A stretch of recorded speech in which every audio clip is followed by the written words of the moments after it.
Welcome to Just Energy Radio with your host, naturopath and medical intuitive, Dr. Rita Louise. We have learned from Einstein's theory that matter and energy are one. Physicists believe that all systems in nature have their own particular way of vibrating. From the swinging of a pendulum to the waves of the ocean to the light that brightens the sky each day, each of these oscillates at its own unique rate. The same holds true for every thought, feeling, event, or word we speak. Each has its own frequency or rate of vibration. What many of us don't realize is when we take everything in our universe down to its simplest form, it is all just energy. Join Dr. Rita Louise on a journey through time and space where past, present, and future collide. Today, what you believe may be called into question. What we want to know is, who made up the rules? Be brave and step outside the box. We are about to turn our world upside down and venture into the unknown. Hold on. We are departing our own beliefs and entering alternative realms. Enjoy the possibilities. Hello and welcome to Just Energy Radio. I'm your host, Dr. Rita Louise, and thank you all for tuning into the show today. Just Energy Radio is brought to you by soulhealer.com, where you can find out about all the products and services I offer. So if there's stuff going on in your life, you need some guidance, you need some help, you need some direction where to move forward. Perhaps you have a health issue or a relationship problem, or whatever is going on in your life, give me a call, drop me an email, and we can set up a time for a private consultation. It's also brought to you by the Institute of Applied Energetics, where you can jumpstart your intuition today by downloading their free 50-page guide. That's www.appliedenergeticsinstitute.com. We're going to have a great show tonight. We're going to be speaking with a return guest, Cain Carroll, about creating a spiritual practice. Let me tell you a little bit about Cain and get him on the air. Cain offers a fresh perspective on immediate presence and embodiment of spirit. He shows how the mindful cultivation of 4 everyday activities can be used as a formal practice to develop greater vitality and spiritual awakening. He'll reveal subtle inner nuances of these 4 types of traditional meditation and show how they can be practiced as an inclusive system. See, doesn't that sound mysterious? So please welcome Cain Carroll. Hey, Cain, how are you? Hi, Rita. I'm doing well. Thanks for having me on. Well, thanks so much for coming back onto the show to talk about your new book, The 4 Dignities. Thanks. Yeah, I'm excited about it. So what made you decide to write the book?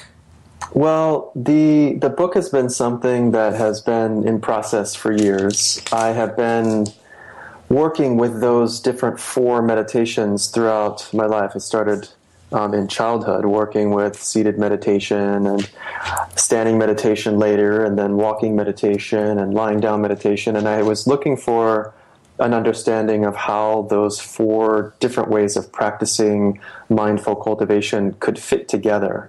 So I'd understood that there were used in many different traditional systems of spiritual practice, and many traditional cultures used those 4 positions or thought of those 4 positions as a sort of having a special significance. So I started looking for what I thought of as the origins of those 4, and they have different names and different traditions.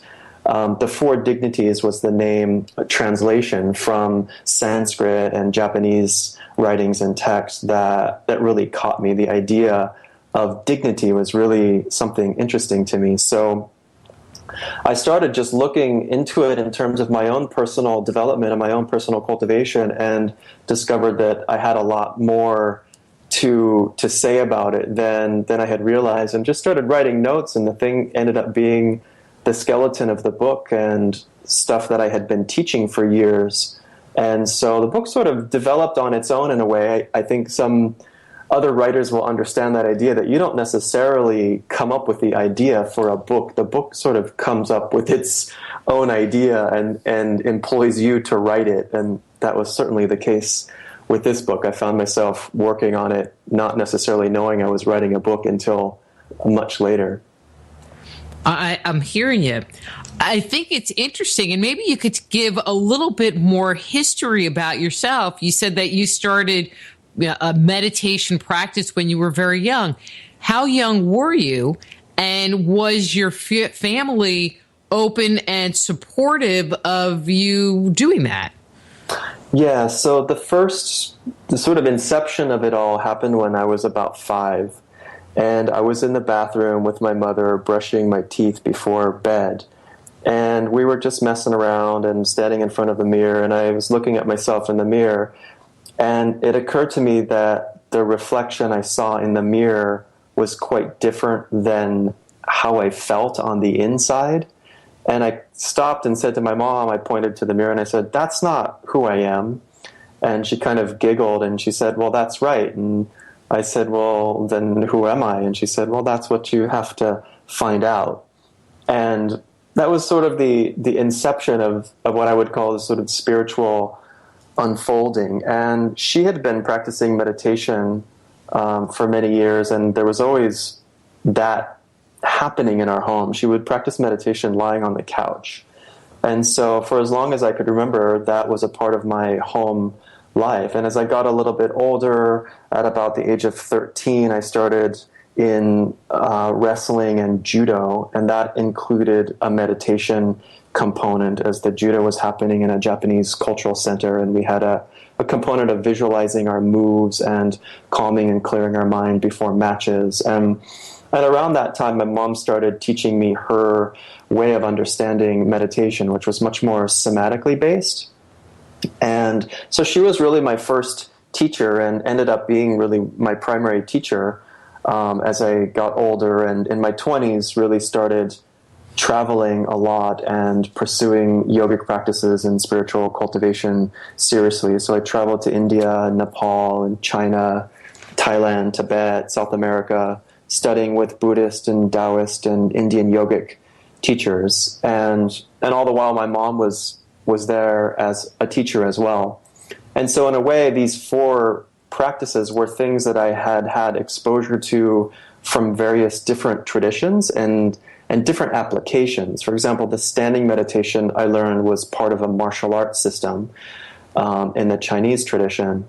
And then in the Thai Buddhist tradition, it wasn't used for martial application, it was used as a mindfulness practice. So I had 2 different ways of understanding standing meditation. And then, of course, with seated meditation, which is the most common, there's so many different applications and so many different techniques. So over the years, what I found was the simplest principles from all 4 of those practices turned out to be the most effective for my own cultivation. And in my teaching, I would find the simplest application for my students would help people get the quickest understanding, the most profound results. And around the time my mother died, which is in 2004, I was starting to sort of divert from my classical training in Indian yoga. I had just come back from a long trip in India where I was doing intensive solo retreat. And I really realized that a lot of the practices that I had been doing, the ones that I had learned in the traditional and classic systems of yoga, just weren't relevant for people back at home. That for myself and most of my students, people have jobs and families and can't devote 10 hours a day to doing esoteric practices. So something more direct, something more applicable to authentic spiritual practice, living in this modern world, having family and jobs and kids and all that, needed to be teased out. And so after my mom passed, I spent really the next 10 years or so figuring out how exactly that looked. And this book is, in a sense, a culmination of a part of that. What I came to understand are 4 of the most essential pieces to that. There's much more to it, but this book is the first book in a series of numerous books around that. So that's kind of how it comes to be that these 4 things got selected to be the topic of this book, out of all of the different yoga poses and all of the different meditations and things, to summarize it into walking, standing, sitting, and lying down, for me was a big challenge. And again, I think other writers and teachers and creative people can relate to the idea that paring down is one of the hardest things we have to do, right? The book could have been 1,000 pages, but to to make something concise and to offer a practice that is applicable. The four dignities are something that I'm surprised in my research that aren't more frequently used. It's like this gem that's hidden there in old Sanskrit text and in Chinese and Japanese traditions that it seems really obvious and applicable to our daily life, but somehow it gets, we can learn 100 yoga poses and never really understand what it is to just stand or just sit or even just lie down. Most yoga teachers know that lying down is probably the most difficult pose at the end of yoga classes to do Shavasana correctly. It's challenging. So anyway, that's a little bit about where it comes from, and some of the influences that I pull from in the book. In the West, people don't. There are people that are obviously spiritually in the know, but for the most part, I feel like for them, the concept of meditating or being in a quiet place is very challenging because they find that their minds are just going a mile a minute. And, so making it very simplistic, I think, is helpful because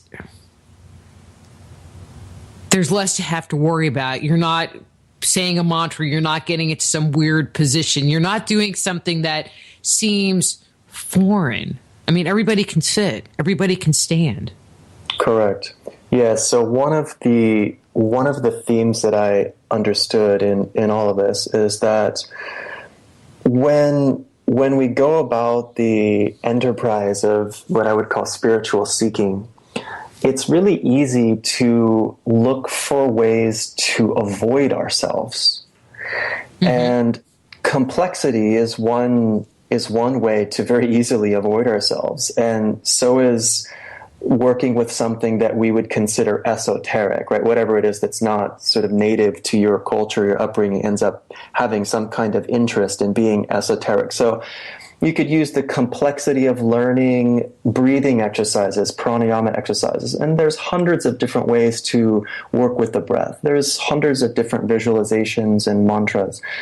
And they're all essentially aimed at getting you to face yourself. And ironically, they can all be used as forms of what I would call spiritual escapism, that we can learn 100 yoga postures and perfect them, but never actually face ourselves. Or we could say, well, I could never learn 100 yoga poses or 10 different breathing exercises, so we could use the complexity as an excuse to not get down to really doing authentic spiritual practice. So there are a lot of side roads on the spiritual journey that we could easily avoid ourselves by either thinking we can't do something because it's too difficult, or getting caught up in a certain identification with something esoteric or whatnot. And I had fallen trapped to all of those things in my studies and in my journeys with spiritual practice, and had found that each time basically it boiled down to that I was running from something. I was running from myself. I was looking to escape a situation inside of myself that was uncomfortable, and that really isn't helpful in terms of spiritual cultivation. And so the basis of the four dignities and the basis of the book, the first section of the book is titled View, and all of the chapters that come under that section are aimed at one thing, and they're aimed at asking us to honestly reflect on our immediate situation and to look at our own assumptions and to look at our own presumptions and to check whether or not they actually hold water in relationship to reality as it is. And quite often what we find is that we're doing a lot of projecting of concepts that we unconsciously hold to be the case about ourselves or about the world. And that's not a very good starting place for spiritual practice, because we're already starting with some sense of being in a cloud of our own concepts, or what I like to call the Dharma cloud. We're in a cloud of concepts, and, quote, spiritual people tend to have a thicker cloud than maybe even people who haven't started up the spiritual path, because it's easy to take on spiritual concepts and to not recognize that we're doing that. And so to actually practice the four dignities, we actually have to stand on the ground of our own experience. And to do that, we have to understand what kind of assumptions and what kind of concepts we're holding. And so that becomes the first part of the four dignities, is this kind of self-reflection, or what my mother used to call brutal honesty. And what we find is that many of the things we think we know, we actually can't be certain about. And so we find that we have much more I don't know than I know. And that's a fantastic place to begin sitting, standing, walking, and lying down, because can I just sit? Can I just stand? Can I just walk? Can I just lie down? Not if I have a bunch of concepts about why I might be doing those things. So, for example, with seated meditation, earlier you said that people struggle with calming the mind, or they struggle with what to do with thoughts. And they do, and students quite often come to me and they say, meditation's really difficult, I can't quiet my mind. And I said, why do you assume meditation is about quieting your mind? Well, I don't know, isn't that what meditation is about? That's an assumption. That's not a fundamental truth. That rule isn't written in some book somewhere. But of course that's the popular misconception about meditation, that the point is to sort of go beyond thoughts or whatnot. Or people say it about yoga, the point is to become flexible. So a lot of these assumptions end up producing a whole set of obstacles that only exist because we have an erroneous assumption. So if we check that assumption and we say, well, that's an assumption, I don't necessarily have to introduce it into my sitting practice. Okay, so if the mind is racing, the mind is racing. If the mind is calm, the mind is calm. If the point isn't to change the mind, the point is just to sit, then sitting is easy.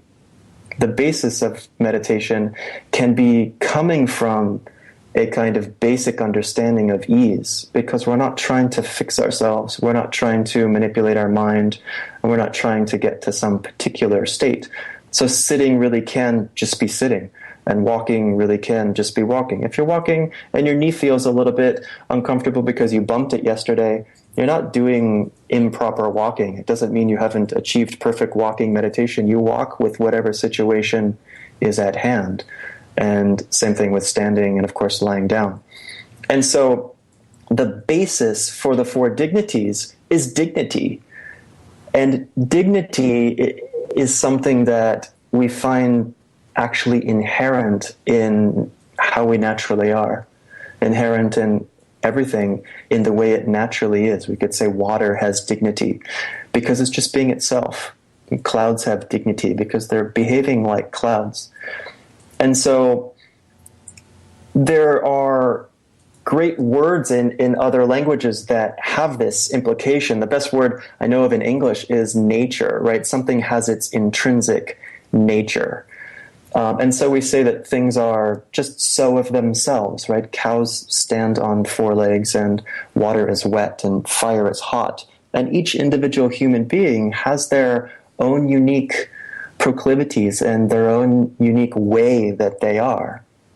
And so we could say that that is dignity when we allow that to express without manipulating it or striving to make it into something better or particular.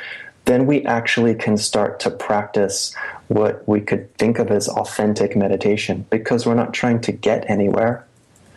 And so the stumbling block of not being able to quiet the mind is no longer a stumbling block for the person who's practicing the four dignities. In fact, it's something to be celebrated and laughed with, in a sense. Wow, the mind is calm. Great, let's see how that feels and how long that lasts. Or the mind is racing. Well, that's fine. Let's see how long that lasts. Of course it doesn't last. The mind oscillates between being in a state of relative calm and being in a state of having more thoughts based on what's going on or what happened the day before. And that's not a limitation for the spiritual practitioner. That's just the way things are. And so it's quite liberating to start spiritual practice from the understanding that you're actually fine from the beginning. In the book, we talk about this as the principle of intrinsic wholeness. And usually, in my experience with myself and my experience in teaching people from all different lineages and all different traditions, is that more often than not, in spiritual practice, we're starting from an unacknowledged assumption that something is lacking or something is missing from us or from our experience. And this is what is called the cosmology of insufficiency. The cosmology, the cultural belief that something's missing or flawed in us. Right? In Judeo-Christian tradition, that would be thought of as original sin. Right? I was just writing that little note down, the whole Adam and Eve thing. Mm-hmm. Right. And so where does this come from? Who has the right to say, and by what research could someone possibly say that there is something originally flawed about anyone or anything? It's an assumption. And that assumption has been quite effectively perpetuated through business and politics and consumerism and, of course, religion. And it's there in the spiritual marketplace because consumerism and spirituality and religion are all sort of intertwined. And then the meditator brings that to their meditation cushion without checking it. So the yogi brings it to their yoga mat. If I could just become more flexible or just open my chakras or just raise the kundalini to the crown, then I would be okay. People don't necessarily want to admit that, and very few people would say that in public, that's sort of what's behind the practice. But if we're really honest with ourselves and we check our motivation behind most of our spiritual pursuits, it comes from this unchecked sense of lacking and the fear that we might not be good enough or we might not just be okay the way that we are. And that's why meditation is so difficult. It's not innately difficult. It's difficult because of that imposition of that fundamental mistake of sort of biting the hook that is thrown out there with this cosmology of insufficiency. And if you look at it through history, it's the oldest game in the book, right? It's the oldest game in religion. It's the oldest game in the industrial complex. It's the oldest game in marketing and consumerism. You just watch a Chevy commercial or a Marlboro commercial or just go to sort of any sermon and you'll see hidden in there, you're not okay, but if you get this or be like that, then you'll get the truck, you'll get the girl, or you'll get into the kingdom of heaven. You can insert whatever you want. It could be enlightenment or a Ferrari or a beautiful trophy wife, whatever it is, or the perfect husband. The hook is that currently you're lacking, but if you just get this, then you'll be happy, enlightened, rich, successful, whatever it is. And spirituality is not immune to using that tactic. It sells. So we need to actually mature. And I wholeheartedly believe that we are in an age where spiritual maturity is inevitable, and people are waking up, realizing that that's erroneous, that notion isn't serving us well in society, and it certainly doesn't serve spiritual seekers well. And yet, you can't throw the baby out with the bathwater. We don't need to throw out meditation just because there's erroneous assumptions. We don't need to throw out the marketplace just because there's erroneous advertising. And there's a more enlightened way we might go about functioning as human beings, but it's going to require a significant jump of maturity out of this cosmology of insufficiency that's at least 2,000 years old. Most likely it's a lot older than that, but most certainly it's at least a couple thousand years old. And I think we're all tired of it. It's affecting the ecology of our planet. It's affecting the relationship between men and women, the relationship between cultures and societies. And if we drop it, we can really see that things are actually fine, and there's this inherent connectedness that we have because each person's already whole. And what I found in myself growing up as a martial artist and training and competing in martial arts is when I had that discovery, the need for aggression just disappears. And I mean, of course, martial arts or physical aggression is a sort of overt example of that. But how often we're behaving from a place of aggression in our family life, or in our intellectual pursuits, or in our business, or whatever. There's a lot of fighting, a lot of aggressiveness behind the way that we act, and it comes from the sense that we need to protect something. We're protecting this sense of feeling a lack. Right? In our culture, we call it defensiveness, right? You push somebody's button and they become defensive. Why are they defensive? Well, they're defending the guard, they're defending the mask, they're defending the image or the facade that they're holding up, because to touch someone behind that is really scary. Maybe you're not okay. But when you realize that you're actually fine from the beginning, then there's no need to uphold that, and aggression's really not necessary. We see it show up, in society in a big way when we look at things like fundamentalism, right? If you push someone who holds a very strong belief, they have a very strong attachment to a particular concept, and you push that concept, then you get a large aggressive response defending that concept. And it really struck me one time that happens across the board when I was talking with kind of a panel, and we had someone who was very religious on one side and someone who was a devout atheist on the other side. And I saw those two going head to head arguing, and I saw the energy in the room basically turn to violence, not physical, but, and the atheist was violently arguing the point of atheism against the fundamentalist who was violently arguing the existence of God. And the two were basically about to punch each other. They were yelling. And I thought, fundamentalism is fundamentalism. Whenever you attach yourself to a concept and you're willing to defend it, and you're willing to get angry and get violent about it, then that concept owns you. That concept is going to be the thing that you are using to hide behind, to hide the fact that you don't really know. That a lot of the big questions are questions, and perhaps they don't need to be answered. But you sort of lose some aspect of your dignity and your humanness when you hide behind those concepts. And for meditators, one of those concepts is that you're not good at stilling your mind, and it doesn't mean you're bad at meditation. It actually might mean that you're just honest. And that is the gateway into what I would call authentic spiritual practice, is that honest admitting sometimes the mind just goes crazy. That's fine. One of the things that you were talking about earlier and kind of through this whole thing was about using your spiritual practice to get to know yourself, to separate out who you are from what you're told you should be. In your experience in working with your students, have you ever encountered, or even yourself, anyone who has gone through this practice and actually dove into themselves and uncovered something so terrible or so horrible? And I don't, okay, there might be someone that there might be some level of abuse that they blocked out. But for the most part,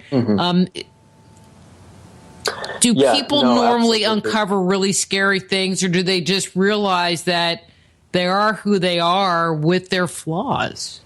Well, I would say that most of us do discover quite painful things about ourselves on a couple different levels. And there's an old joke in the Chinese Chan and Japanese Zen traditions that basically says that the student comes and says, I'd like to sign up, I'd like to start the spiritual path, and the teacher says, that's a really bad idea, I don't recommend it. And the student says, well, why? And the teacher says, well, because the medicine is very bitter and you're looking for sweetness. And this joke is basically saying that when you actually do look at yourself with what, I said earlier, with brutal honesty, with this kind of self-honesty, and all the places in yourself that you've been afraid to look at and to feel, and you go into those places, what you start to find is that there is a significant amount of pain or discomfort, both in your body, in your emotional being or your emotional body, in your physical being, and not only those, but in your capacity to do things that you don't really want to do. And there's a great quote by Mother Teresa that says that the reason I do what I do is because inside of me there's a Hitler. And she had understood that when you go deep into yourself, you find that you're capable of all sorts of things that you're scared that if you see them, you might do them. And everyone I've talked to who's gone very deep in themselves finds both of these things. One, a person, you meet a person who you would never want to be. And it doesn't mean that you end up becoming that person or you end up doing those things. But you understand that the line between you and a serial killer, for example, is a razor's edge. And this is actually essential to recognize this for the spiritual practitioner. Otherwise, you're just living in a cloud of self-delusion. When you think that there's a fundamental difference between, quote, good and, quote, bad, you're still sleeping. When you understand within you there's the capacity for doing great things in kindness and great things in sensible violence, then you understand what mindfulness really means. And along that path, you take the bitter medicine and you realize that you've been running from yourself in so many little moments of your life where you suppressed or repressed things that happened and how they made you feel, both emotionally and physically. And all of those things are sort of sitting there. Things are self-resolving, but they have to be felt. And that can be a little bit scary. And that's one reason why people often don't continue with deep spiritual practices, because they get a little taste of that and then they run off to the next guru or the next system that they can get a little taste of bliss. And it's really irresponsible, and it's escapism. When we really stop doing that and we just face ourselves, we go through that space of watching those pains dissolve. And what happens when they dissolve is we find this sense of real spaciousness inside ourselves and a capacity for us to be quite intimate and quite forthcoming with our interactions, because we're not afraid of our own feeling. We're not afraid of our own body. We're not afraid of our history or our mind. And we're also not afraid of all of those blips of thoughts and possibilities that are coming through the mind. Because we really start looking at the mind stream itself, you'll see every possible thought. And it freaks people out sometimes when they see, wow, there's a thought, I love that person, I also hate that person. Wow, that's beautiful, I also want to destroy it. I mean, I'll share on the air, this might sound kind of weird, but I remember distinctly, as if it was yesterday, I was crossing the street, and a woman was crossing the street facing the other direction. This was years ago.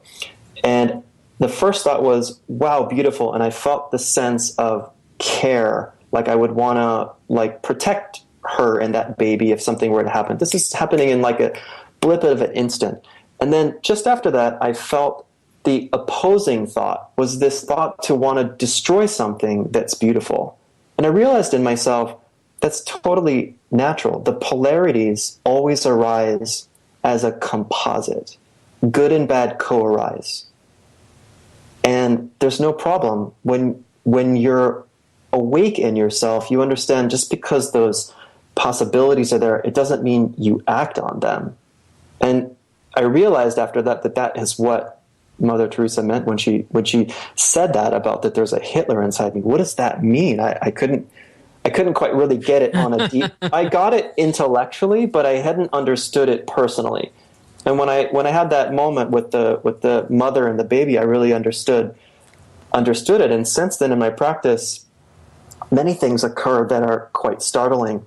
But the difference between that and action is something else. That thought and feeling and action don't necessarily coincide. We might feel an intense emotion, and there's no action to take. And when we understand that, we stop being afraid of these suppressed emotions and the repressed sensations, and they all clear up of their own. The body heals itself. The mind sort of is self-cleansing in a sense, kind of like a sky, right? The clouds come and go, the weather comes and go. We're not always trying to make it a sunny day. A meditator lets the weather come and go through the mind, and the sky always clears itself. And so I found in my own self-healing practice, working with people, I get a lot of students and clients that have tried healing from very different methods and conventional medicine or whatnot. And quite often the thing that actually allows them to heal is this exact thing, is sort of what the ancients called taking the bitter medicine. As they face themselves, often people have a bit of a breakdown, or they really realize they've been harboring a lot of pain in their heart or in their body. And then quite effortlessly, that flows through them, kind of like as if a bunch of leaves were stuck in a river, and then they get unstuck and just flow down the river, and the river clears itself again. That happens to the body and the mind and the emotional body. And I've had many people who've had nightmares their whole life, or extreme anxiety or panic attacks. Once they have that realization, it can happen in just an instant.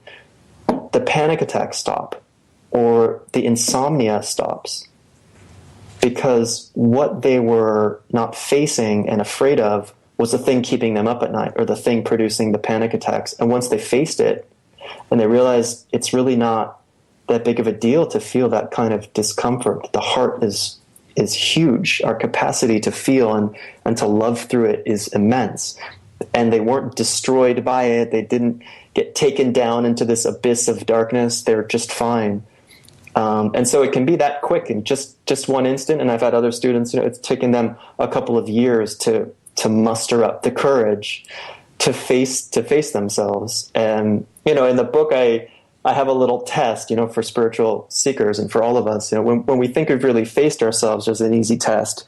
Just sit down for 1 hour a day, 7 days a week for 7 weeks. So that's 49 days. Don't visualize, don't chant a mantra, don't do any breathing techniques, don't do anything in particular. Just sit down. Can be in a chair, can be on the floor, it doesn't matter. You don't need any special props or anything. Just sit down for an hour. Don't do anything in particular. Just no intent, nothing. You're just sitting there, you're being with yourself. 1 hour every day for 7 weeks. And see what comes up. See who you really are. See what your experience is really like in your body, in your mind, in your heart.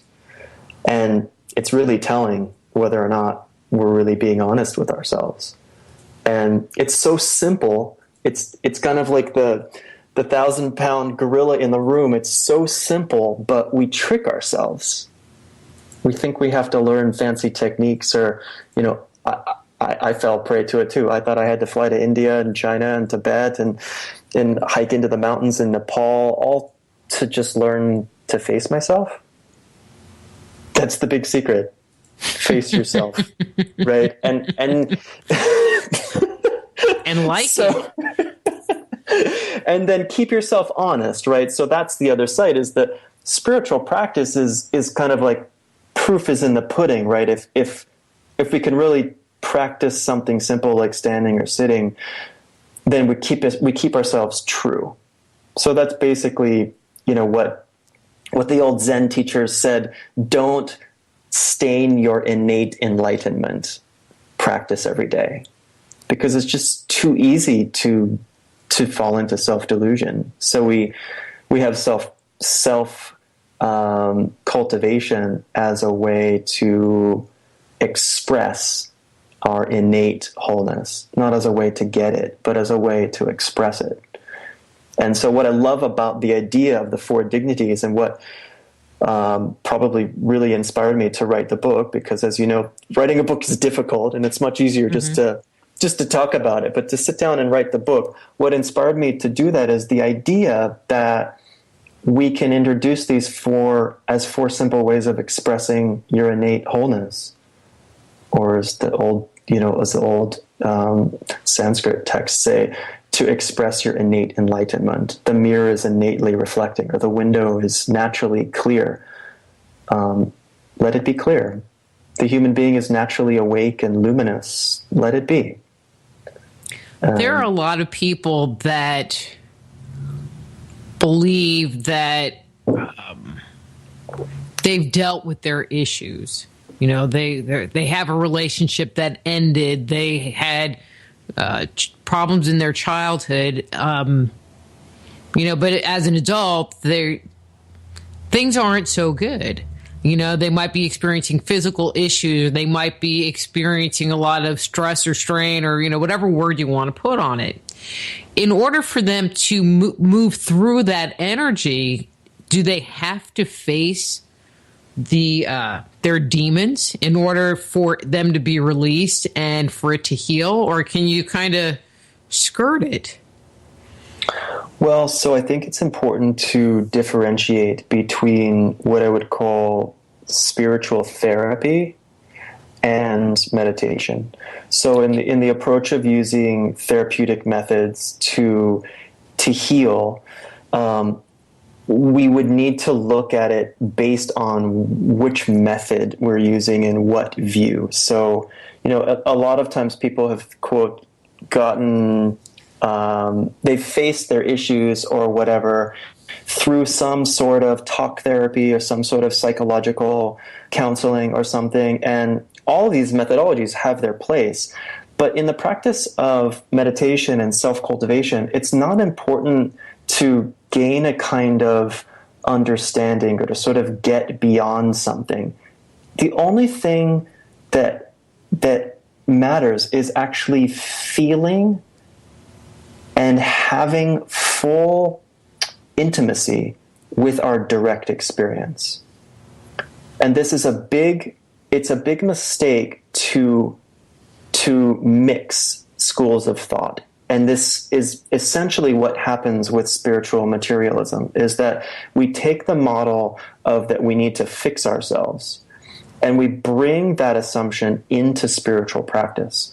And that's not at all what spiritual practice is genuinely about. It is about feeling and having and embracing our direct experience. So I don't necessarily think we have to sort of face our demons and resolve them or sort of get over anything at all. But what is our experience actually like? And when we start to be able to sit and be intimate with our direct experience, we realize that it's actually self-resolving. Everything in nature has this self-resolving quality to it, because everything in nature is moving at this frequency, right? We know that it's something like 10 to the 88th power per second, based on the flickering or the movement or the waving or whichever sort of quantum expression you want to use. But everything is flickering at super, super, super fast speed. And that is what's called the law of change, right? That's what the I Ching is based on. That's what a lot of old systems base their whole understanding on, is that things are constantly changing. Changing means that there's total transformation at the smallest level of existence. And since that's what body and mind are, we understand that body and mind are constantly changing, self-resolving. So we could use a macro example and say body and mind are like a river. If the river is allowed to flow, it self-cleans. If you dam it up, it starts to collect. And once it starts to collect, it makes a lake or a pond, and then all sorts of things grow. And pretty soon the water is kind of muddy and you can't see through it and it smells weird. Most of us, we learned not to feel our feelings and not to embrace our experience in the society we grew up in. And so we started harboring those things. And then we attacked it with therapies that hold the assumption that to be whole, you have to sort of get rid of those things. And that's not the assumption in spiritual practice. The assumption is to let them, experiences that is, to let them be, to let them flow. And they flow along on their own. And it seems counterintuitive, and a lot of times people come to me and they say, it can't be that simple. I've spent $50,000 with my therapist to sort of get over my childhood trauma, and then they do some simple practice like this, and they find that the result of childhood trauma, whatever that was, which is, let's just say it's getting in the way of them having a fulfilling, healthy, intimate relationship with their partner. And they've tried so many different things. This is a true example that's happened many times with students. Once they learn to relax and just feel what it is that comes up around that stuff when it comes up, and to do really nothing about it, not even understand, all of a sudden their heart starts to free up. The pain moves along, the fear of intimacy moves along, and they're able to just naturally be more fulfilled in relationship without making a big deal of it. And so I don't claim to know how that happens, and I can't give any sort of timeline on when that might happen, but I've never seen a case of someone who's done authentic spiritual practice for whom things like that don't resolve. One of the big hookups is when people hear the talk about that things are self-resolving, they want to know when. I had one student said, okay, I've been studying, we were on retreat for a month in Costa Rica, and this student had a difficult time with one of the joints and had surgery and different things, and so they were working with healing the joint, and their question was, okay, when is it going to self-resolve? And I said, okay, this person's question is something we all need to be aware of, because we all have a habit of doing this. We want to put pressure on the situation. That means you're not actually feeling that part of your body. You're waiting for the pain in that part of your body to go away. And that's a mistake. That means you're not being intimate with it. And that's quite often what we do with whether it's childhood trauma or just the challenges of being human and the things that affect us or hurt us in relationships or in life, is that we actually are waiting for them to go away. We want to be done with them. And that's the reason that they stick. And so in the practice of the Four Dignities, we have to treat all of those experiences with respect. Maybe Rumi says it best when he talks about inviting everybody in, right? Open all the doors and windows and invite everybody in for tea. Means whatever your experience is like, treat it like a guest. If pain comes, serve it tea. If happiness comes, serve it tea. If, whatever it is that comes through body and mind and heart, whatever that is, be a good host to it and watch how it self-resolves, like clouds dissolving into the sky at sunrise. And so in a sense, there's nothing I can say or any book can say to convince people that this is the case, and nor would I want that to be the case. We all have to come to our own understanding that this principle is just operative in nature. Nature is self-resolving. It's self-cleansing. And part of that is tragic. Part of the way that nature is self-resolving and self-cleansing is that things don't stick around, right? We call that death, but nature doesn't know such a word, right? When the sun stops existing as a sun, I think it has like 4 billion years left or something. I think its total lifespan is something like 7 billion years. I'm not a scientist, but its lifespan is limited. Let's say it's got 4 billion years left to live. Well, at some point, it's no longer going to be what it is. It'll turn into a supernova and then maybe a black hole or who knows what. So even things that last a really long time transform into something else. That's self-resolving. Right? So in a sense, we don't need a therapeutic approach when we endeavor to do deep spiritual cultivation. Now, I should give one caveat, and this is what I always tell people, is that if you can't get out of bed, you can't hold down a job, you can't feed yourself or bathe yourself. You're in that state of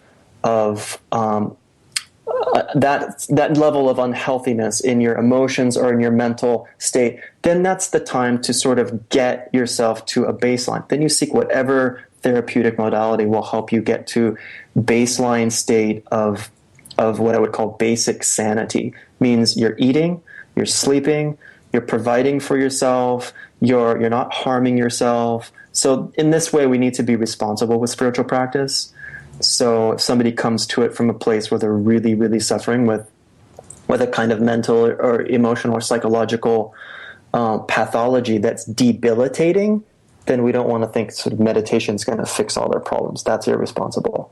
So the baseline is you can hold down a job, you can feed yourself, you're bathing, you're eating, you're sleeping. Life might not be that great, but generally you've got the basic needs happening. Then you go into this idea of facing yourself. And most of the big things, we find that they open and resolve without much of a big deal. And a lot of times we don't even necessarily understand them. I've had people who didn't realize that they had sexual abuse, for example. They remember it, feel all there was to feel around it. It sort of moves through their body in terms of the places in their body that they were contracting or holding. It moves through their emotional body. They have emotions about it, cry or whatnot. But it all has this sense of it's on the backdrop that it's okay. And they might not even understand it or remember clearly what happened, and it's not necessarily important. But what happens is that they feel a sense of freedom in their body, freedom in their heart, and then it shows up in their life. They see it in their relationships and in their work. Because I think one of the big obstacles with spiritual practice or with self-healing things is that we have to know so much. People often think they have to know so much about diet, or they have to have a master's degree or a PhD in psychology to understand how the human mind functions or whatnot, or they need to hire somebody who has that type of training. And each of us have this innate wisdom and this innate knowing. It's in the body that is self-healing and self-resolving. Well, let me ask you this quick question. Yeah. Looking at the clock, okay, we should be good.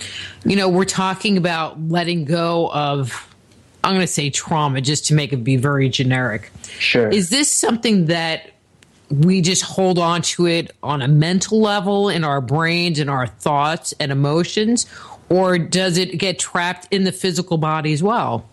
So we have to understand that there's no such thing as a physical body and a mind. There's what we would call a body-mind. And it's quite unfortunate that in English the language is constructed to be exclusive.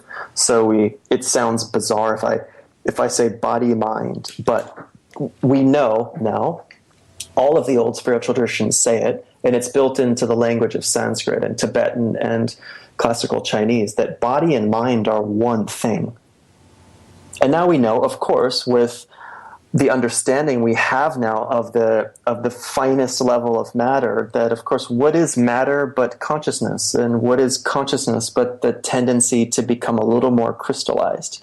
So whether we say matter is energy, or energy is matter, energy is consciousness, body and mind are one thing. So all of our experiences either flow through body-mind or they get stuck in body-mind. Whatever's stuck in your mind, stuck in your body. Whatever's stuck in your body, stuck in your mind. So this, most of us who do movement practices, whether it's a rolfer or a yoga practitioner or a dancer, we understand the principle that the body does not lie. And all you have to do is stand next to someone and listen to them breathe, or watch them walk, or look at their posture, and you can see the story of what is held in their body and mind, because it's one thing. So this is why it's so important to include what I would call somatic awareness, right? That spiritual practice needs to be embodied. It's very easy to fall prey to the idea that we're going to figure it all out with our intellect, right? Sort of intellectual enlightenment, we would call that. But it has to be body-mind.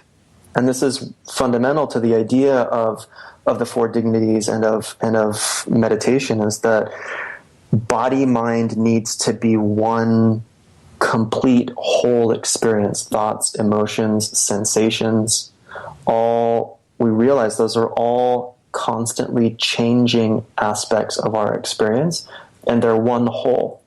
If we separate it up, we sort of lose our humanity.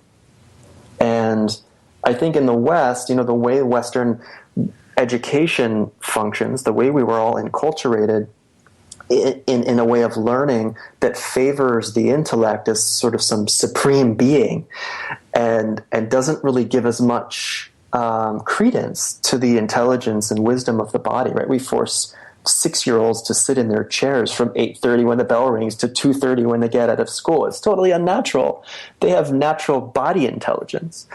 And so we really want to bring that understanding to the idea of healing, and that whatever it is shows up. It might show up as a sensation.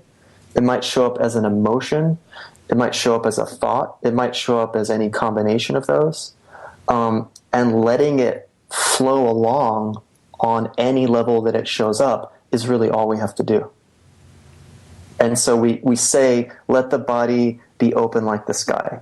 Let the mind be open like the sky. Let the heart be open like the sky. And whatever comes through as thought, emotion, sensation, dreams, intuitions, let them come, have the direct experience of how they are when they're there, and let them go. Don't block them. Don't attach to them. Let them come and go as if your body and mind is just like the sky, and your awareness is warm and welcoming like the sun. And when we do that... It sounds like we need to honor them, though, and accept them that they are part of us and our history. Right. Yeah, well, it's a great word, honoring. Or I like to use the word intimate. When any type of experience, whether it's sensation or emotion or thought, is actually happening, and we're not trying to control it, we're not trying to change it, we're not judging it or trying to understand it, then we're actually respecting it. Right? The only way I can respect you is if I actually can be intimate with you and know how you are and who you are. But if I force my agenda on you, I won't even know you. And so we sort of treat our thoughts and sensations and emotions and our experiences in this kind of way of relating that's not necessarily healthy. And of course that shows up in our life, in our work, in our relationships. So when we start relating to our experience in a way that's respectful and intimate and warm and kind, we start to find that way of relating to everything is the natural way that we engage with the world. And on that note, we need to go to commercial break. Okay? So we're here talking to Cain Carroll about his new book, The Four Dignities. His website is caincarroll.com. I'm Dr. Rita Louise. You're listening to Just Energy Radio, and we'll be back after these words from our sponsors.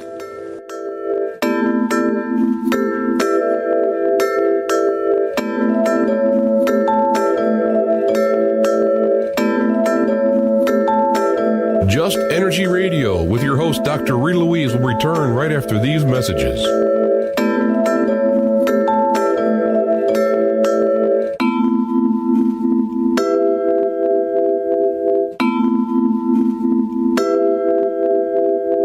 You're listening to IRN, the Inception Radio Network, Chicago, Illinois.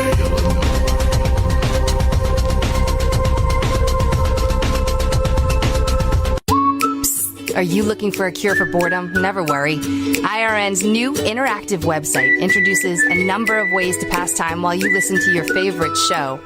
Choose anything from the IRN Chat Lounge, the Game Lounge, Video Lounge, or the Mood Lounge. These fun, exciting features let you chat in real time with fellow listeners, view live skywatches, play daily posted online games, or pick a show based on topic. The choices are endless.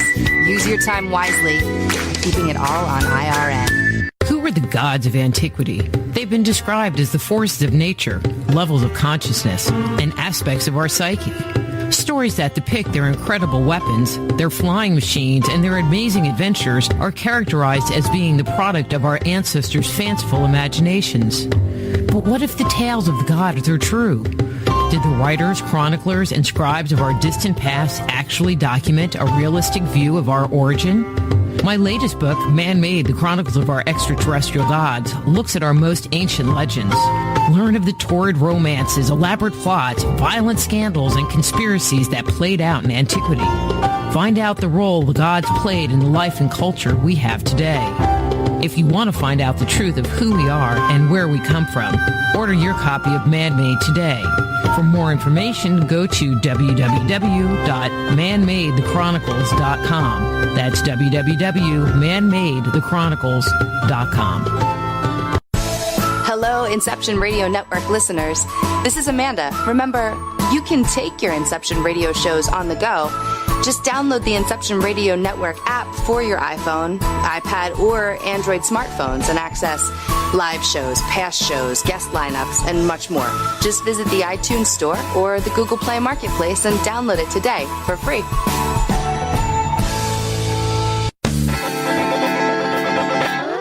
Move past the crossroads in your life and discover alternative solutions to your deepest concerns at soulhealer.com. So whether it's a physical problem, an emotional issue, a question about work, or troubles in your relationships, naturopath and medical intuitive Dr. Rita Louise can help you. Bring peace, harmony, and health back into your life. Schedule a session today. Visit soulhealer.com right away and live the life you've been dreaming of. You didn't forget what's coming up tonight, did you? Hi, Inception Radio Network listeners. This is Amanda. Never miss that interview you were looking forward to or the show on your favorite topic. Follow IRN on Twitter, I_R_N, and get reminders about the evening's live shows as well as fun and important updates throughout the week. That's I_R_N, and never miss a great show again.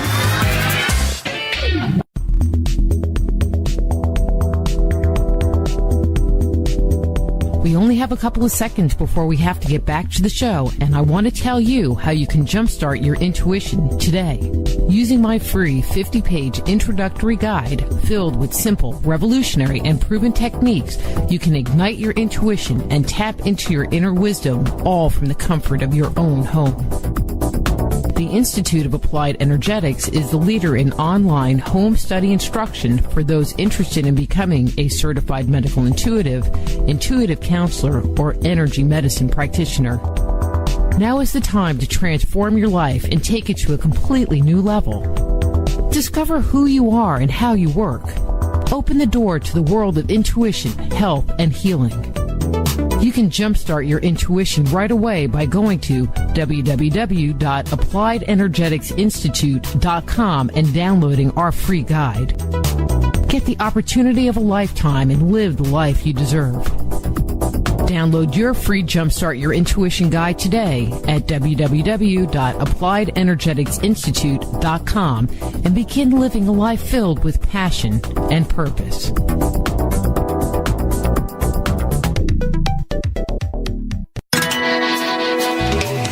Computer? Is your internet connection down? Don't worry. Use your trusty cell phone or landline and call into our listen line at 401-283-6700 to listen to the Inception Radio Network 24/7. Again, that call-in number is 401-283-6700. For the Inception Radio Network, I am MJ. Go deep inside yourself and venture into the realm of the unconscious mind with my Meditating on the Kabbalah guided imagery audio CDs. Discover who you are and what you want in life. Meditating on the Kabbalah can help you to open, clear, and revitalize the energetic pathways of your subtle being. They will support you in your spiritual quest by helping you to access the profound insights and inner guidance you need as you work in alignment with your highest good. Let them help you to release negative thoughts and emotions and clear away any limitations that may be keeping you from experiencing your full potential. Walk down the path to health, healing, understanding, and enlightenment with meditating on the Kabbalah. Order your copy today at www.soulhealer.com. That's right, that's www.soulhealer.com.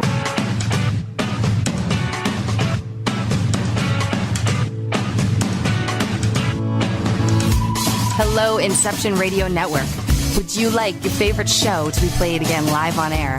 Well, now the choice is in your hands with IRN's live request portal, an easy way to request your favorite show with a simple click. IRN's live request portal now gives you exclusive access to all the shows. How easy is it? Simply type a show name or a guest name, click request, even write a dedication message, and that's it. Try it now. Simply visit InceptionRadioNetwork.com, click on the live request tab under the show menu. Now playing your favorite show is just a mouse click away.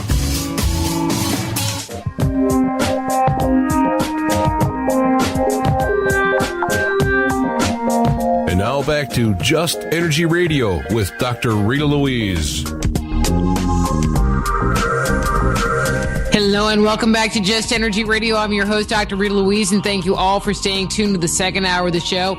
If you haven't purchased a copy of my new book, E.T. Chronicles, What Myth and Legend Tells You About Human Origins, you need to go get a copy or download my new video, Icon, Deconstructing the Archetypes of the Ancients, available on Amazon Digital Download. We are talking about getting some actual print copies. Do you get print copies of CDs? Probably not. But anyway, that you can buy off the webpage, but I haven't gotten that far. Been too busy. We've been here talking to Cain Carroll about his book, The Four Dignities. His webpage is caincarroll.com. So let's get Cain back on the air. Hey, Cain. Did you have a good break? I did. We've been talking, in the first hour, we've been talking a lot about just kind of this thought and mentality of the four dignities and having this spiritual practice. But maybe we could get a little bit more pragmatic. In the first hour of the show, you talked about, well, you can walk, sit, stand, or lie down. That was the four, right? The four dignities. Right. It's like, I'm having a good brain moment, Cain. And I'm sure everyone listening is going, but I sit all day and I don't feel spiritually energized. So what do we need to do as we can go through each one, obviously individually, because I'm sure they're very different, to maximize and to utilize these four disciplines, because they are things that we are already doing every day. Right. So that leads us to the second part. So the first part of the show, we were talking about what is called the view. And in the book, that's the first section. And the second part of the book is about the method. And so, yeah, it's exactly right. So, okay, most of the day we're sitting or we walk here and there. And I'm an excellent sitter. Right. So here's the thing.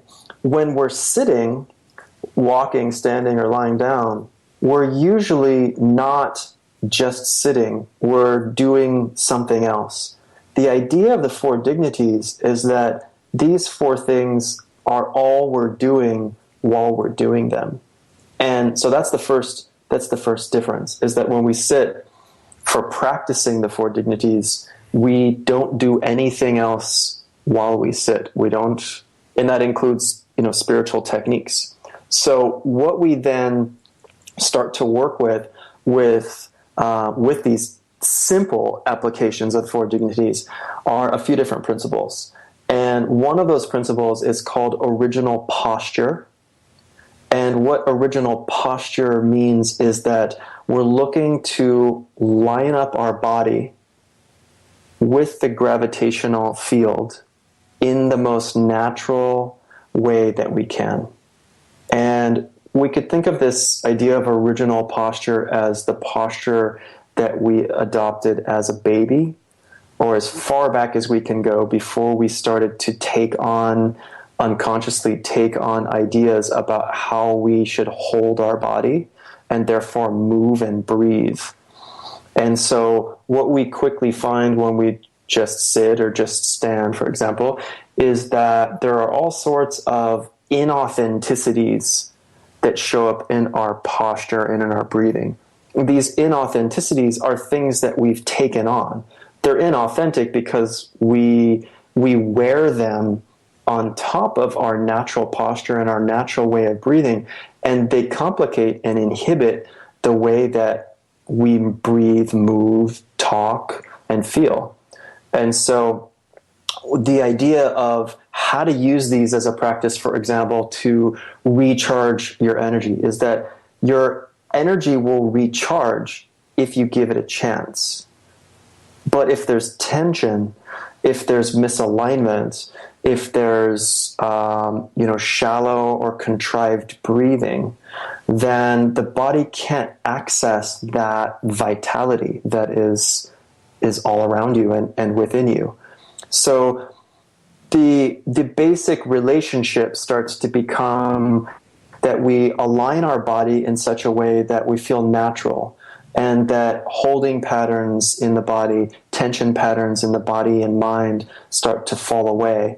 And we start to notice that the body breathes effortlessly, that the circulation inside of the body increases and improves. And usually what people start to report is that their whole body starts to feel luminous.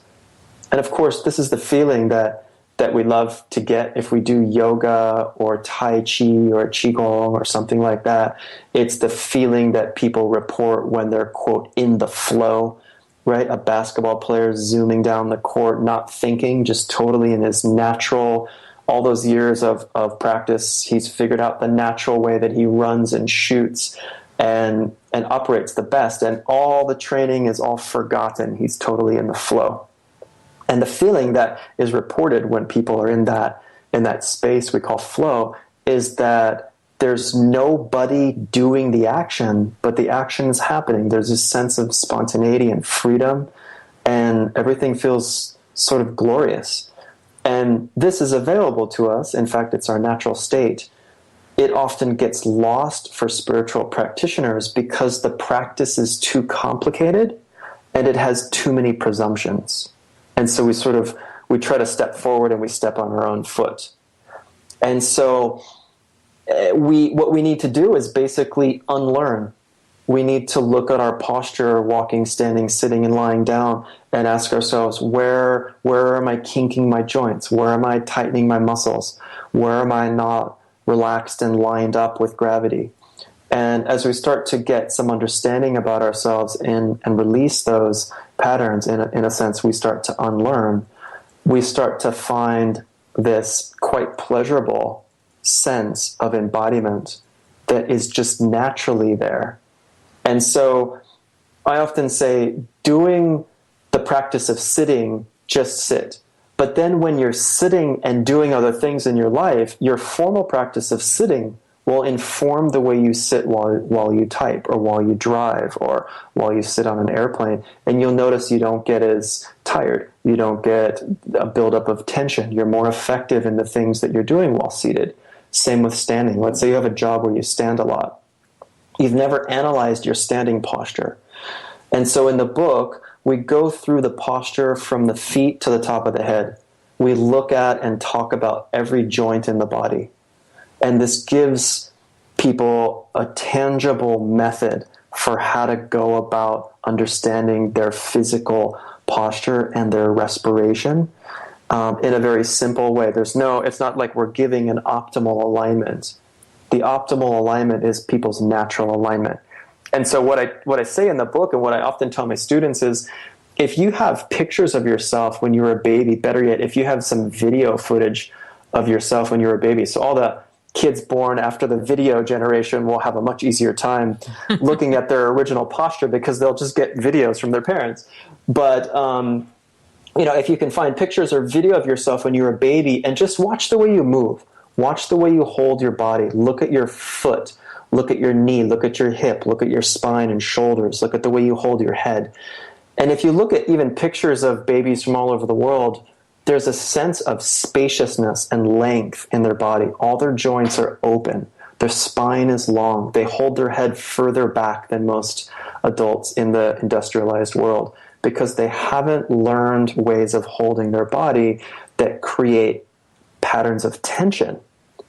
And so by making the four lenses simple, you're able to look at yourself while seated, look at yourself while standing. Walking is the most complex just because walking is dynamic and it involves movement. So once we're proficient in observing ourselves while sitting, lying down, of course, is the easiest one.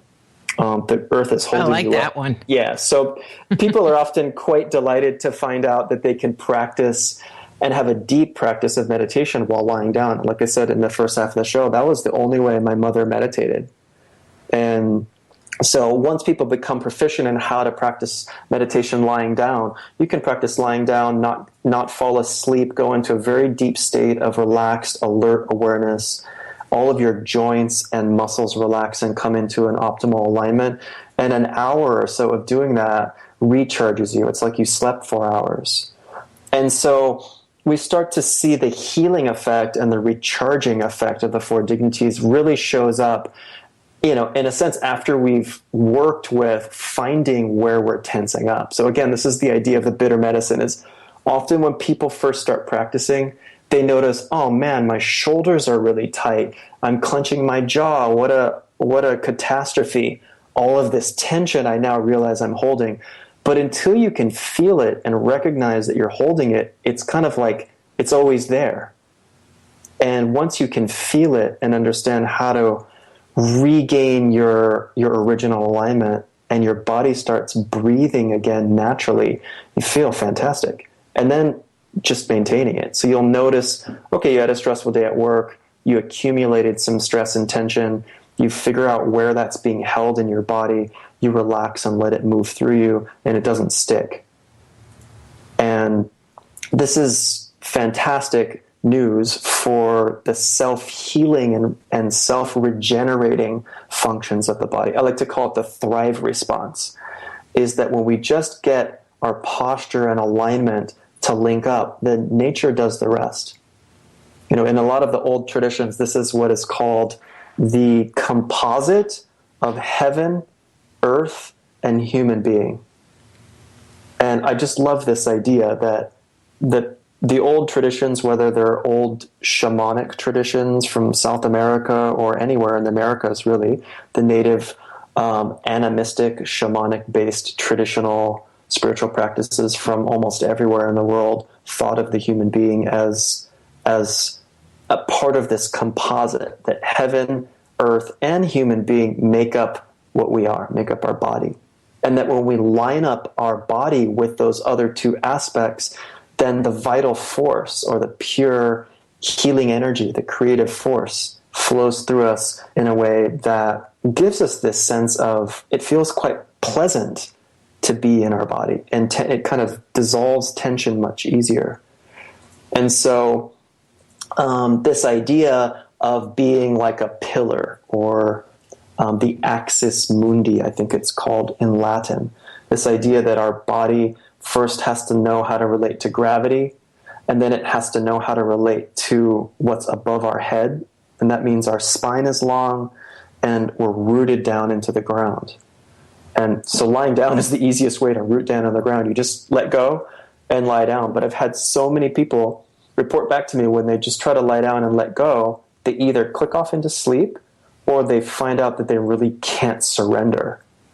And it's so interesting that one of the, quote, easiest of the four dignities can be actually quite challenging. But when we learn how to relax, surrender our weight into the ground, we almost start to feel buoyant. People often tell me, my body disappeared and I couldn't feel the edges of it, and it felt like it was just empty space that was kind of bright and warm.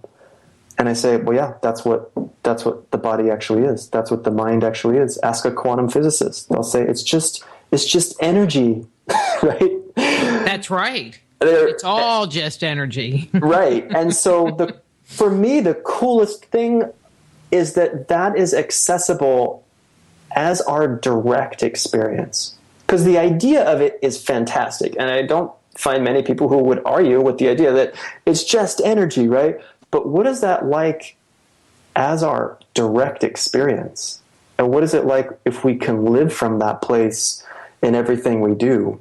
So walking, standing, sitting, and lying down is kind of code for all the time, right? That's kind of the hidden meaning behind the four dignities. It was, in Asian traditions, they often use the term the 10,000 things, right? And what they mean by that is everything. So the four postures just say that pretty much everything we do in our life happens while walking, standing, sitting, and lying down.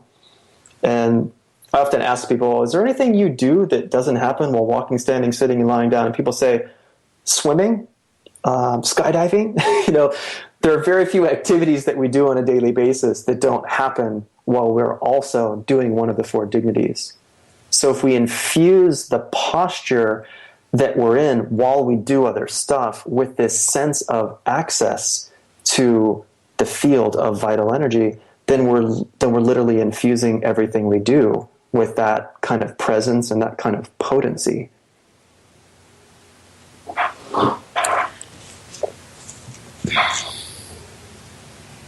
I think that, I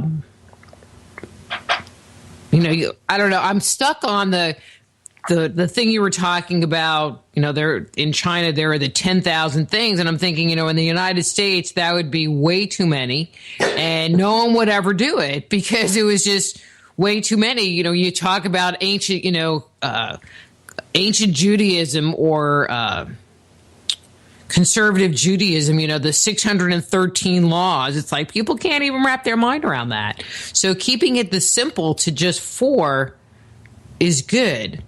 And I never thought of lying, where you just lay in bed and are quiet with yourself as being a meditative place. In that way, I always thought you needed to be sitting, not necessarily in a lotus position, but sitting, trying to meditate. I think that's where people really get stuck, is in the trying, because we're always taught we need to try versus just be. That's absolutely right. Yeah, that might be the only mistake or the only obstacle for spiritual practice, is that, ironically, if you try to do it, you step on your own foot. And if you be it, it's naturally the case. It's the darndest thing. But there's something in us, and I think it's habitual, that is insistent on improving everything or making everything into a sort of a struggle. And we often bring that to our meditation practice. And it's exactly it. As soon as you try to do whatever it is, if you try to breathe deep, you'll notice you tense up. It's the funniest thing. Everybody knows that they, quote unquote, should be breathing deep. But if you actually willfully try to breathe deep, you will turn on the sympathetic nervous response. Your body will tense up and you'll feel you're breathing shallow and you'll feel short of breath if you try to breathe deep by sort of willfully forcing it to happen. But if you relax and find out where you're holding tension in your body and soften those areas and just let them be and let mind be as it is, the body will naturally breathe as deep as it needs to breathe, and you'll feel that breathing is effortless.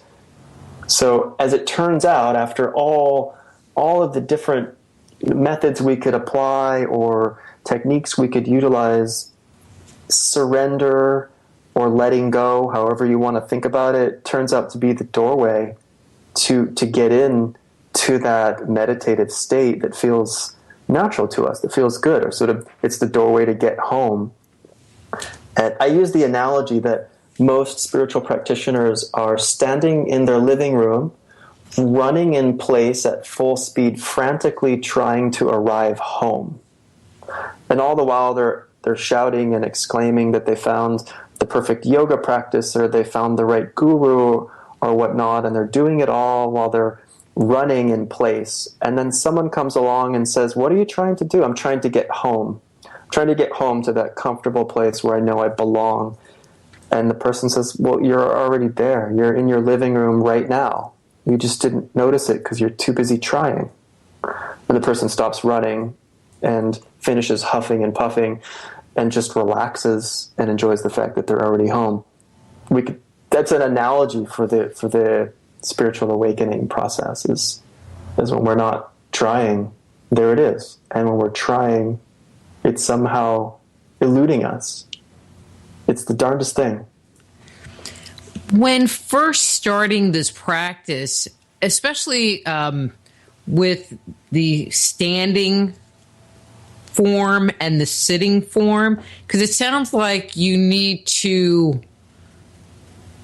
get your body to a certain place, kind of. Is it good to work with someone to have them, reflect back to you? You're really slouching, or how do you know when you're in the right how do you position? know? I guess that's the question. Yeah, it's a really good point. And of course, it's always the case that working with an experienced practitioner is irreplaceable. I mean, that is for sure.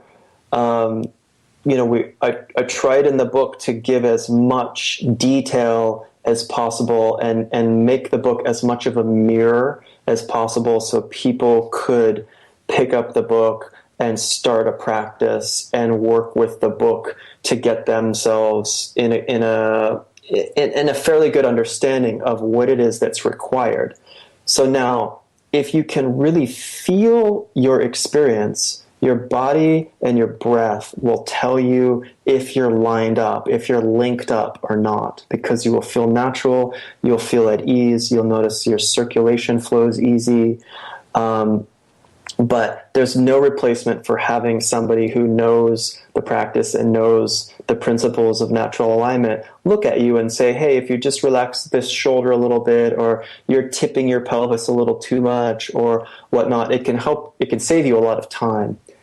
And so, that is, that's a big deal.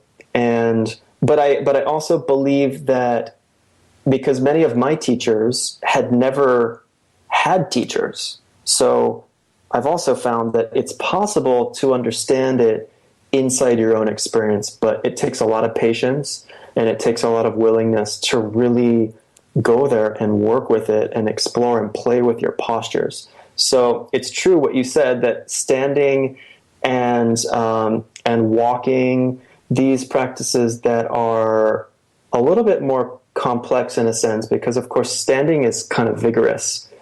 There's two types of standing that I present in the book. One is what you might think of as just basic standing. Your feet are about hips width apart and your arms are hanging at the sides. And you're just hanging out there with softly bent knees. All of your joints are soft. So there's nothing very technical about it. And yet you will still find that if you're misaligned, you'll get tired really quickly. And then the second form of standing is called embracing the tree. And the lower body is in the same type of position as I just described, and then the arms come up in front of you, and the hands are about shoulder height, and your arms are forming a big circle, as if you're holding onto the trunk of a large tree. And so you relax in that position. And as you can probably imagine, if you're tensing up, your shoulders are going to get really tired really quick. So that one gives you fairly straightforward feedback as to where you're holding tension, because if you relax your shoulders, and you release the weight of your upper body down into gravity, you'll find you can hold your arms up for 20 minutes, half hour, 45 minutes, even up to an hour without your shoulder muscles fatiguing. But if you use your muscles, there's no way you can do that. And so I have a lot of fun with that position, because I will have people who lift weights or whatever, they often have very strong muscles, but can't hold their arms up for more than a few minutes without their arms just getting too tired, their shoulders getting too tired, because the muscles are holding a lot of tension. So maybe they could lift 50 pounds above their head. Their deltoid muscles are significantly stronger than somebody else. But I have one student, she's in her 80s. She can stand there with her arms out, no problem. I'm certain her muscles aren't as strong as the weightlifter, but she's learned how to relax. And so she can do it with no problem. And so the great secret of the standing practice and how to walk in a way that's really fluid and relaxed is this ability to notice your own areas of tension and then to understand how to soften and let those places relax. And there's some key places that tend to be the most common areas in the body where tension builds up, and we talk about all of those in the book in detail. So that should help people identify those areas. But again, if somebody can look at you and identify specifically for you where the areas of most tension are, you can put your awareness on softening those areas first, and then usually other areas will relax when you get the big areas of tension to release. But for almost all of us, it's the upper back and the neck, the jaw, the abdominal area under the ribs, so what we call the solar plexus area, and then the hips. Those few areas tend to be the ones that easily hold tension and that create the most amount of discomfort in meditation or in anything really. But those are what make the lower back ache. Those are what make you feel like you need to get a massage all the time to get that tension out of the upper back, is this kind of tension around the neck and the upper back and the throat.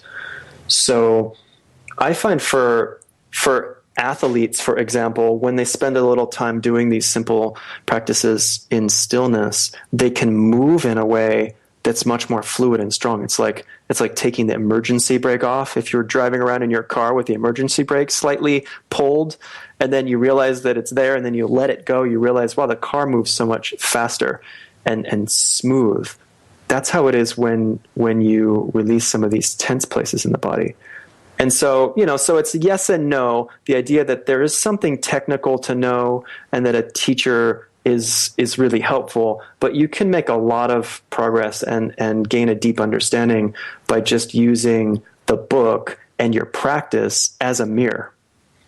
And then on top of that, just as one other thing people can do at home is that I tell people, do get out of the shower yoga. So, or anytime you don't have your clothes on. So you get out of the shower, look in the mirror at your basic standing posture, and just observe yourself. Which parts of your body look like they're holding tension? Where do you see in your body that is not that's not lining up with gravity? And see if by looking in the mirror you can identify some of those places and then pay attention and be able to relax those areas.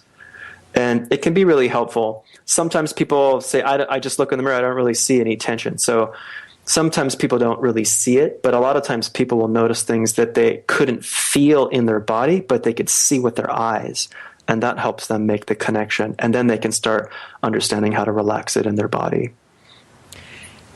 What you're saying almost sounds counterintuitive to what we are normally taught. If you feel a tension, you're supposed to massage it or exercise it or work it out in order to gain the flexibility or to be able to open it up more fully, where what you're saying is you do nothing and be aware.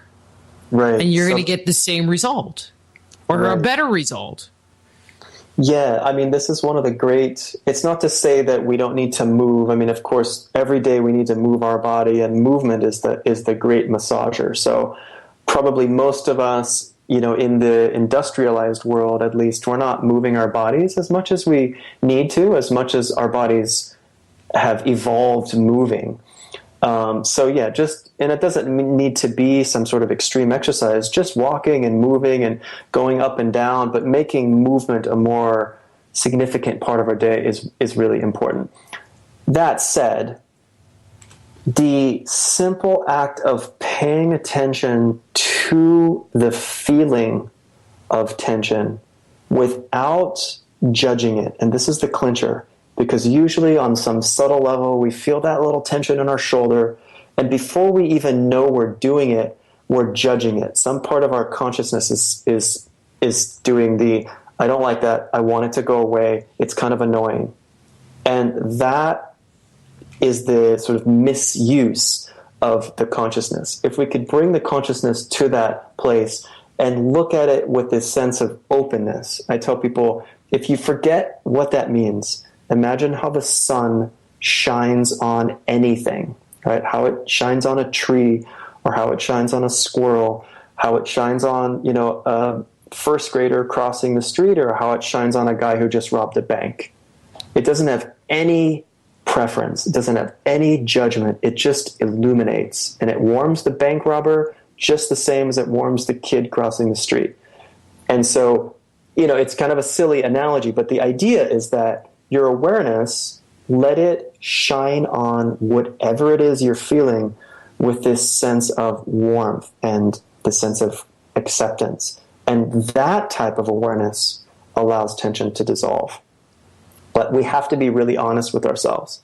This is like the student who was wanting her joint pain to go away, and she said she's just aware of it, but she's aware of it with the constant sort of a contingency that it will go away.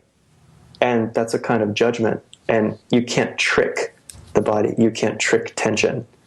If you truly accept it and acknowledge it without any wish for it to be gone, it will dissolve. And so, this is the great secret of the power of awareness. Right? This is the great, if there's a secret in the entire universe, this is the secret, is that awareness, when it's left in its natural state, which is without judgment, just luminous and warm, it transforms everything it touches. And whatever it touches self-resolves.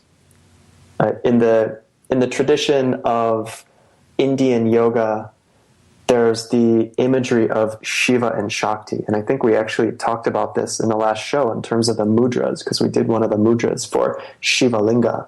And it's beautiful imagery. But you have this image of these two who are partners, Shiva and Shakti.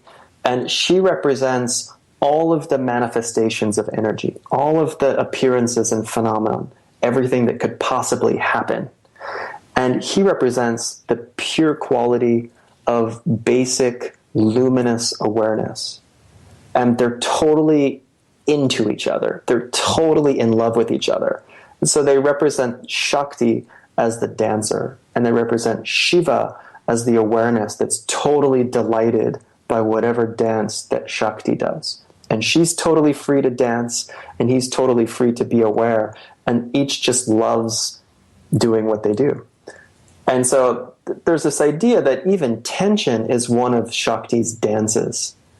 Because as we talked about earlier, tension is what? Well, it's molecules. What are molecules? Atoms. What are atoms? This subatomic vibration energy thing.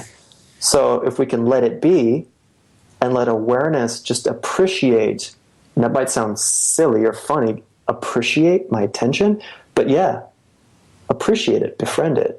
And then watch how it dances, watch how it dissolves and changes. And I've had people who have had pain in their body for years, decades, in one session of practicing this type of being aware, allowing the sensation to be as it is, letting it change freely.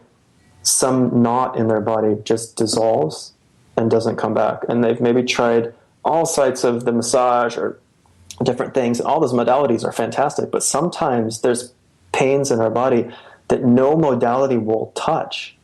And quite often my students come to me with that complaint. It's like I've tried, all of these different healing modalities, but this thing still, and I say, well, that's because if it didn't go away, it's because the awareness didn't touch it. You didn't love it yet. The Shiva and the Shakti are like, avoiding each other. So bring your awareness to it, be intimate with it, accept it fully, stop wanting it to go away for at least 5 minutes, and then see what happens. And so often But I think that concept of loving it is so important. Yeah. Because so often we want to push it away. We want to get rid of it. We want it to go away instead of embracing it and loving it, which in my experience, it makes it dissolve by itself. Wait, we're talking about the same thing. Yeah. I mean, it's like, it's magical. I mean, it's just, I can't get over, as you can tell. It's something I can't stop talking about. It's the most fantastic discovery, I think, is that this awareness is naturally luminous and warm, and whatever it shines on, there's this beautiful relationship. And it's innate. It's not like you have to go to school for 10 years or live in an ashram in India forever to get that. It's totally available right here in broad daylight, wherever you are. That's available. You just have to recognize it. And then this immense power of healing and transformation is just happening inside of you. And I think we could boil healing down, just the healing part of it, to loving what hasn't been loved yet. Whether that's relational or ancestral or emotional or physical or whatever it is, that if we're still working with it, something hasn't healed yet, it means that awareness hasn't loved it yet. We haven't loved it yet. What a simple solution. What about dialoguing with the tension? I mean, I know we're just relaxing and contemplating and being with whatever is going on. But if something is coming up, do we want to engage it, or do we want to just let it do what it's going to do? Yeah, that's a question that students often ask, or they usually just ask, how do I engage it? And so there's an assumption there. So I like that you asked, should we or shouldn't we? And the answer is that if you engage it in any way, then you create this kind of stickiness. And so you're always going to engage it with either negativity or positivity. And so, in the classic writings in most spiritual traditions, whether it's Taoism or Buddhism or non-dual Tantrism, there's some poignant axiom that always points out that there's two mistakes you can make. One of them is, on one side, you engage it positively. On the other side, you engage it negatively. And both of those create a kind of stickiness. And they point to what in Buddhism is called the middle way, right? Or it's often called openness, which is that openness doesn't stick to anything. And when awareness gets colored by positive or negative, it sticks. It always has an agenda, right? And so this is what I often call jumping in the pool with a drowning person. It's sort of like if you jump in the pool with your tension and you try to, because when you engage it, you always have an agenda. You always have a point of view. You always have an angle. And that angle is always based in wanting to change it somehow. And you just sort of drown with it. And so that's one of the classic mistakes. And so, again, it's a funny pickle, because what is there between positive and negative? There's this neutral space. There's this, what we would call openness. Sometimes it's called equanimity. So, back to the analogy of the sky isn't necessarily having a dialogue or engaging positive or negative with the weather. The weather comes and goes, and the sky doesn't stick to the cloud. It doesn't either push it away or grab onto it. And our awareness, pure awareness, is just like that. It has this quality of natural neutrality, natural luminous open. So we don't, this is why I said earlier especially with things like trauma, there doesn't necessarily even need to be an understanding. Just to be able to feel what our experience is actually like and let it be, that's enough.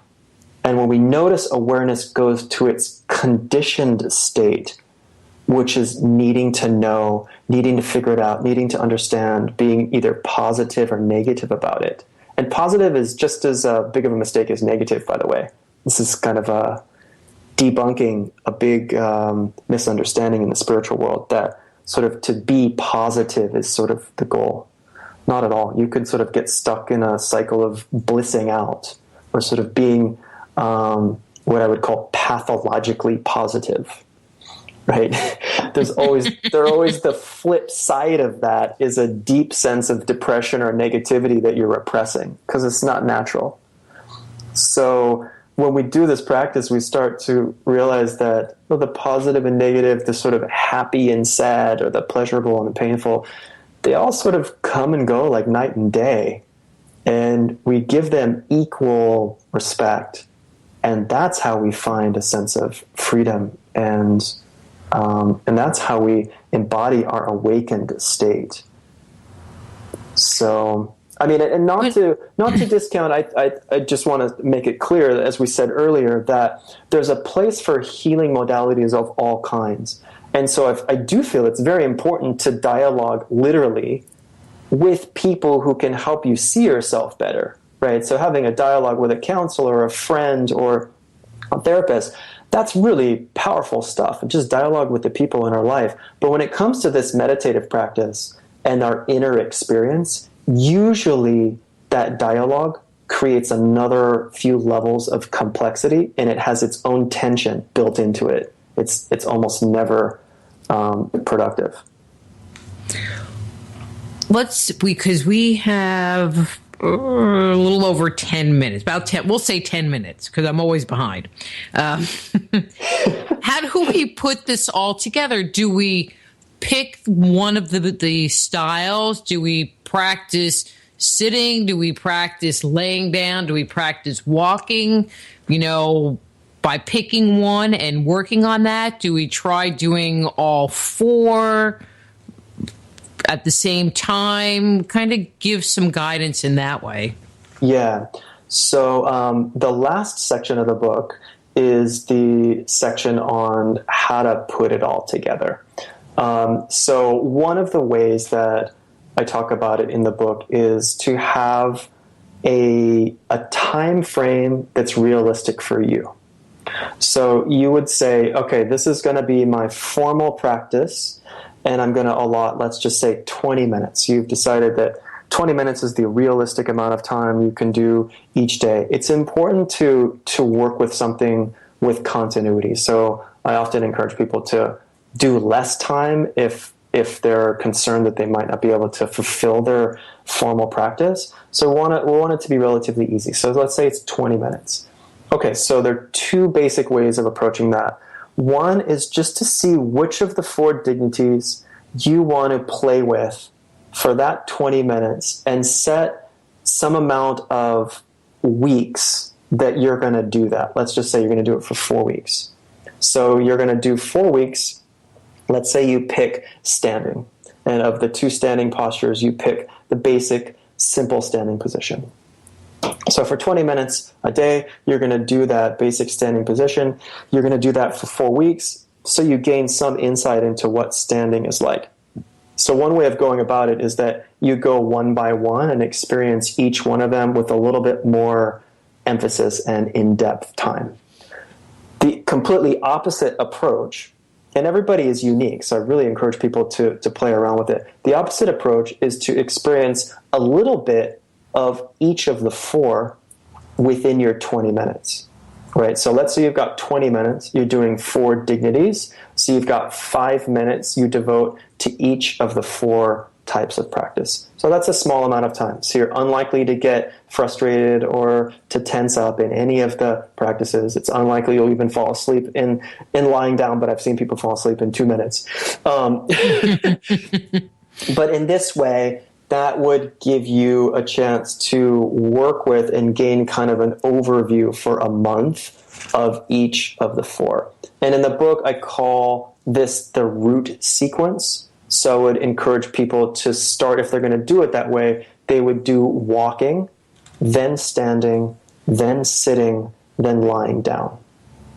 And then at the end of that, there's what we call the closing sequence. So there is more to it than just walking, standing, sitting, and lying down. At the end of each practice session, you do a practice of what's called chi bathing, or energy bathing. It's very simple, and it entails rubbing your hands together until they're warm, and then rubbing your skin in kind of a buffing motion all over your entire body. There's this sequence of how to do it in the book, but essentially for the listeners, all you're doing is making sure that you're thorough. That means every part of your skin on every part of your body, you rub with this gentle kind of buffing motion in between your toes, even your eyelids gently, inside your ears, everywhere that you can touch, you rub. And what this does is it equally stimulates and harmonizes all of the nerves. And it accesses the endocrine system and clicks in this self-rejuvenation response into the body. And it also makes sure that if you went really deep into any of the walking, standing, sitting, or lying down, that you are making sure that you are embodied. Sometimes people will go really deep and the body will feel like it disappears, and it can be a little challenging to make the transition into getting in your car and driving to work or whatever it is. So after the practice, you always touch your skin all over your body with this activating buffing action. It just takes a couple of moments. And then you're making sure you're actually really embodied, your awareness and body are in the same place, and you're conscious and cognizant. It has a whole host of other healing effects that I talk about in the book. And so that would be the 2 ways I would say that are easy to access. Now, if somebody else says, I really just want to do walking and standing for a while, you could approach it any way you want to. But the idea is to eventually get around to being thorough, meaning to know all 4 of the dignities deeply. And we're human, and so most of us will tend to avoid the one that's most difficult for us. So they're specifically very easy and don't require any particular level of flexibility or strength, so there's no excuse, unlike with other practices that might be difficult to touch your toes in yoga or do 108 postures of Tai Chi or something. There's no excuse. Everybody can walk, stand, sit, or lie down. Even I've had people, well, I'm in a wheelchair. I'm like, okay, you can do your seated practice in the wheelchair, pick yourself out of the wheelchair and lie down. If you truly can't lie down, then that's okay. You skip lying down. But and your walking is actually doing it in the wheelchair. So it was really cool to develop that for somebody. So there's always a way to figure out how to work with all of the 4. But the idea is to get deep exposure to how you actually feel and how you actually breathe in these 4 basic positions. And what you learn about yourself is revolutionary. And then as people establish that practice, they can increase the time. And so then they could increase the total time. Let's say somebody's going to double their time and do 40 minutes. So if they're going to do 40 minutes of 4 dignities, then they have 10 minutes in each posture. If they're going to do a month or so of one posture, it means, can you do that one meditation for 40 minutes? So for a lot of people, that's within their capacity. For some people, that will be too much. So then you sort of slowly build up. 40 minutes of standing would be challenging for a lot of people. 40 minutes of walking might be challenging for some people. 40 minutes of lying down without falling asleep might be really challenging for some people. But I tell people, when you get up to an hour of lying down, let's just say, when you can lie down for an hour and remain embodied and present and there in your center of being for an hour, you've entered into a capacity that is innate in everybody, that very few people enter into, that changes everything. And you have a skill now that you can use anytime. There might be times in your life when you can't sleep a full night, but if you know you can lie down for an hour and go deep into that relaxed state of being, you can heal yourself and maybe not get a cold. You can rejuvenate yourself when you don't have the time to sleep. It's finals week. So these things start to have an applicability in our daily life, but it all comes back to your question of how do you start and how do you develop a practice. That's where the rubber meets the road, is you actually have to make sure that you're doing it, right? It's common sense, but we usually trick ourselves out of it, right? The herbs are on the table, but if you don't take them or put them in your smoothie, then they don't work, right? You have to actually take it. So, and then there's one more sequence that often I'll have people that have a really hard time with the stillness aspect, right? So 3 of the dignities are done in stillness, right? So standing, sitting, and lying down, you're all still. Walking, you're moving. So for some people, the stillness is either really scary, and often that happens in the case that somebody has a deep trauma that they haven't felt in their body. When they go into stillness, it comes up as fear. And so then, you don't want to force something, so you intersperse walking. So then I would call that the root sequence with extra walking is what it's called in the book. And this is walking, then you do some standing. Then you do some walking, then you do your seated practice. Then you do a little bit of walking, then you lie down, and then you do the closing.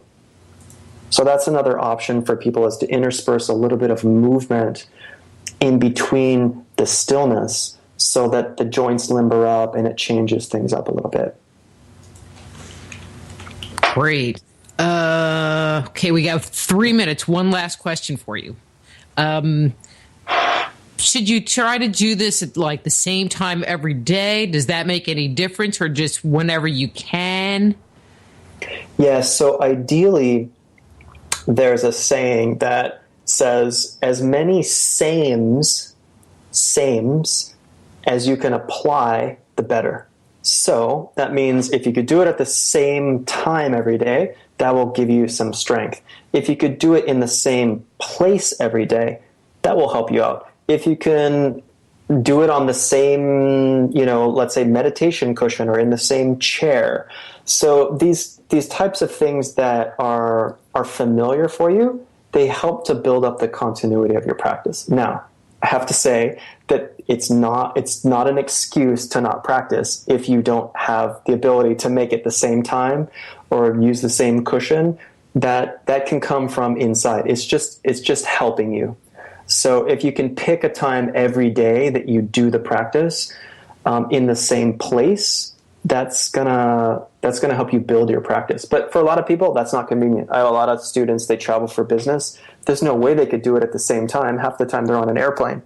So I tell them, no excuse. I mean, I fly all over the world too. I always do my practice if I happen to be on an airplane, for 12 hours or whatever. I do my sitting practice in the chair. I do my walking practice while everybody's sleeping up and down the aisles. I do my standing practice in the back, and lying down is the only one I can't do unless I want to pop for first class. So,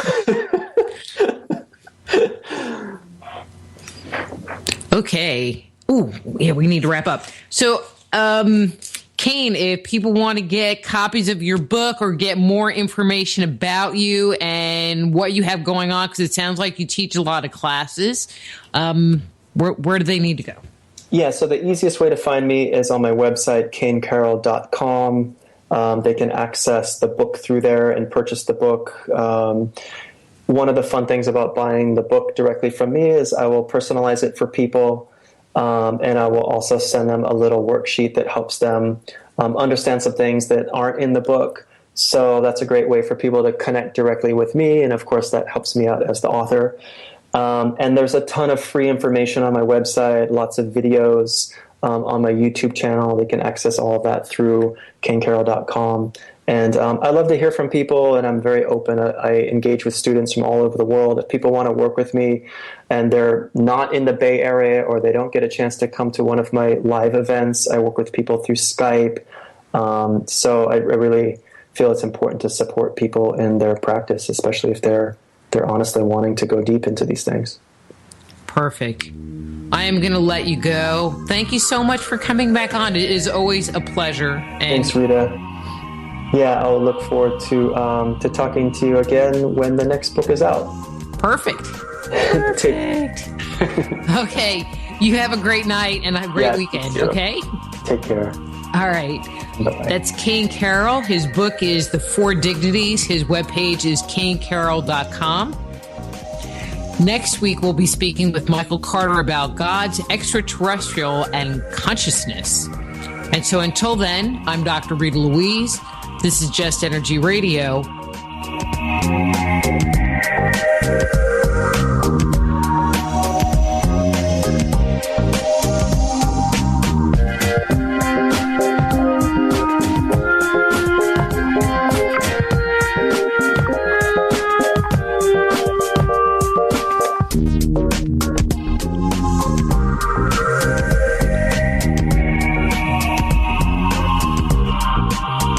Join host Dr. Rita Louise each week at this time for Just Energy Radio. Point your browser to www.justenergyradio.com for more show information and to contact Dr. Rita. Until next time, remember, it's all just energy.